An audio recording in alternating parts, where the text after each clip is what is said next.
ఇయాల ముచ్చట ఏంటంటే వదిన మరదన్ల గాజులు. ఇది మా పొట్టి మరదలు. దీనికోసం మేము 3 డజన్ల గాజులు తీసుకుపోయినాము, గాజులు వేసినాము, దానికి స్వీట్ తినబెట్టినాము. అట్లనే 3 డజన్లు తీసుకుపోయినాము. దాని చేయి చూడండి చిన్నగా ఉన్నది, కానీ 2-4 సైజ్ తీసుకున్నాము. అయినా పాపం దానికి లూజ్గా ఉన్నది. ఫస్ట్ అయితే బొట్టు పెట్టిన, తర్వాత అటు 3 డజన్లు ఇటు 3 డజన్లు గాజులు వేసిన, తర్వాత బొట్టు పెట్టిన. అది చూడండి మా మరదలు గింతంతే ఉంటుంది పొట్టిది. దానికి బొట్టు బిల్ల తీసి దానికి కొత్త బొట్టు బిల్ల పెట్టిన. అది చాలా హ్యాపీగా ఫీల్ అయింది.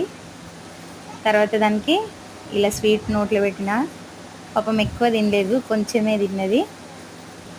ఇది మా మేనమామ కూతురు, మా మేన మరదలు. నాకు ఒక్కడే మామ, ఇది మా మేనమామ కూతురు.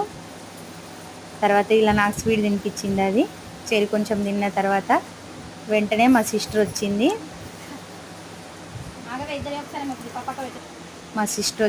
మా సిస్టర్ కూడా తనకి గాజులు పెట్టింది. ఇద్దరం మేము దానికి, నేను మా సిస్టర్ గాజులు పెట్టినాం. తర్వాత దానికి స్వీట్ తినిపించినాం. అది చాలా అంటే చాలా హ్యాపీగా ఫీల్ అయింది. మాకున్నదే పాపం ఒక్క మేనమర్దలు కాబట్టి దానికి మేము ఈరోజు ఖచ్చితంగా వెళ్ళి వేసినాం. ఎందుకో తెలియదు, పెద్దవాళ్ళు చెప్తారు కదా ఉగాది ముందు కీడు వస్తుంది ఇట్లా వేసుకోవాలని చెప్పేసి. సో మేము కూడా అందుకే వేసినాం.